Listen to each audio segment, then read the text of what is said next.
Eu queria até mostrar aqui, eu comprei esse livro chamado Sábios Fariseus. E é de um judeu que vai defender... Eu faço, no meu livro, eu faço a defesa dos fariseus. Então, ele vai defender, é da Loyola.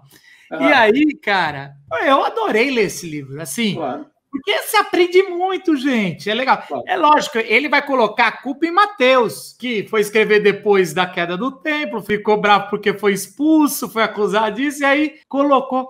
Porque ele levanta um ponto que eu achei interessante. Não é a nossa discussão, mas eu acho muito interessante. Ele põe assim, por que Jesus, nas narrativas, não tem muito problema com os saduceus e tem com os fariseus? Sendo que, teologicamente, é muito mais próximo os fariseus do que os saduceus. Claro.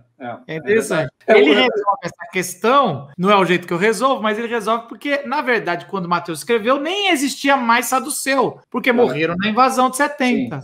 O Tom Hovenstall escreveu anos atrás o livro que é Neurose da Religião. Então, como o fanatismo religioso pode transformar uma pessoa piedosa num hipócrita, etc, etc. E ali ele defende também as questões dos fariseus, né, que Jesus teve problema com determinados fariseus, mas não todos eles. Né? Tanto que ele tinha 2 discípulos fariseus eminentes ali, que é o José de Arimateia e o Nicodemos, que foram os discípulos dele que se apresentaram na hora mais escura. Quando todos os discípulos fugiram, eles foram se apresentar, queremos o corpo dele, e eram fariseus. Né? Então, Jesus mesmo, né? Muitas coisas são alinhadas ao farisaísmo. Então, no livro ali, eu trabalho um pouco lá no último capítulo, a questão dos fariseus, aliás, não no último, no penúltimo, né? Porque eles têm uma história importantíssima na época dos asmoneus, principalmente da rainha Salomé Alexandra, né? Então, eles têm uma participação política muito importante, e é por isso até que eles são esse referencial, né? Mas com a decepção ali com os asmoneus, no final, eles se retiram desse mundo político e ficam meio em cima do muro, né? Na época de Cristo, eles estão em cima do muro, quando os saduceus estão abraçados na política, né? Que foram os que assumiram a bronca depois. Agora, como a gente só tem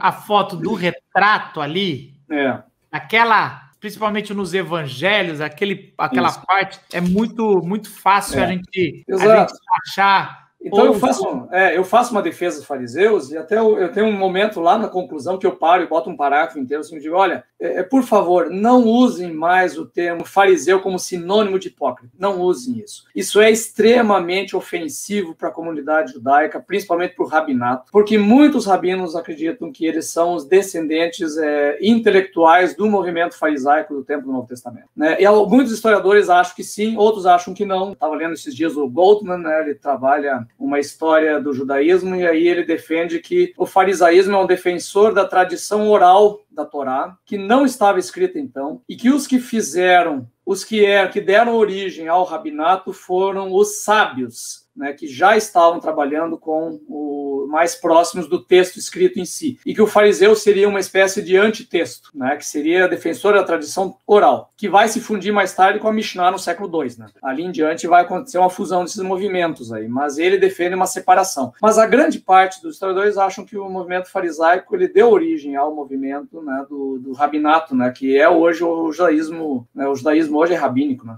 Então realmente eu concordo, assim, a gente não deve evitar essa pecha, né, e separar as coisas por bem do diálogo religioso. Não só isso, André, não só isso, eu falo isso também nas minhas aulas de hermenêutica, você perde o peso, se você cria um vilão, e se você que gosta de narrativas e ficção, se o seu vilão é muito maldoso, você perde o impacto do mocinho, ele faz mais do que obrigação de bater nesse vilão. Só que se esse vilão não é um vilão, é um mocinho, mas que está equivocado, o peso do texto tem muito mais força. Claro. Então, assim, você tem uma força. Aliás, os mocinhos no Novo Testamento são os fariseus. Quem não eram os saduceus, que tinham feito um acordo com Roma para permanecer o templo. Claro. Aliás, eu sempre falo que na interpretação que você tem que entender o enredo de Jesus do bom samaritano, os dois que descem primeiro e que não acodem o cara que está na rua, são 2 saduceus.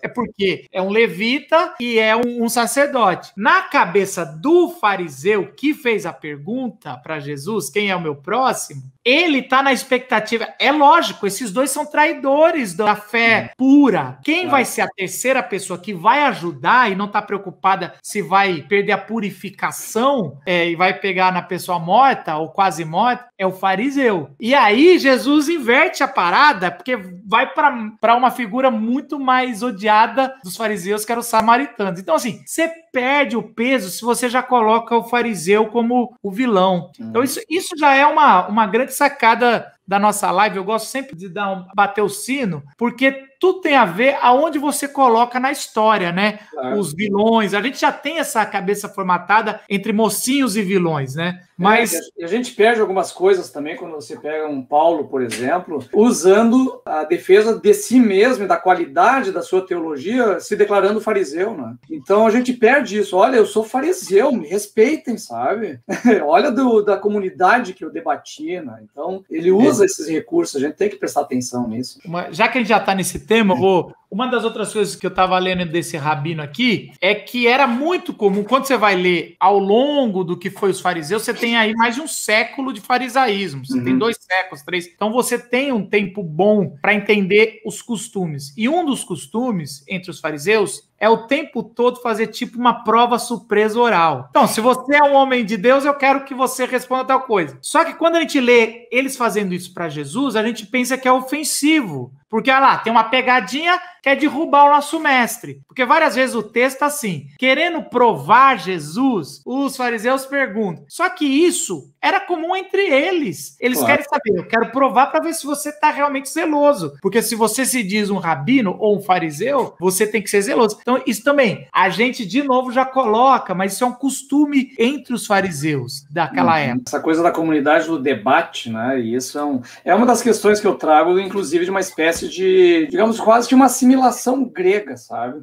Alguns autores trabalham isso, né? Essa coisa do discípulo, do mestre cercado de discípulos, isso vem do mundo da filosofia, né? Que é muito típico lá dos gregos. E esse período de helenização da Judéia ali, ele acabou, de certa maneira, trazendo também um bocado desse elemento grego para dentro, para a gente ver que não é tudo uma questão de rejeição, né? O movimento dos macabeus rejeitou um monte de coisa, mas assimilou várias outras do grego. Bom, isso é um papo para a gente ter do outro livro, porque até muito não, mas eu trabalho nisso também, no Aqueles, né?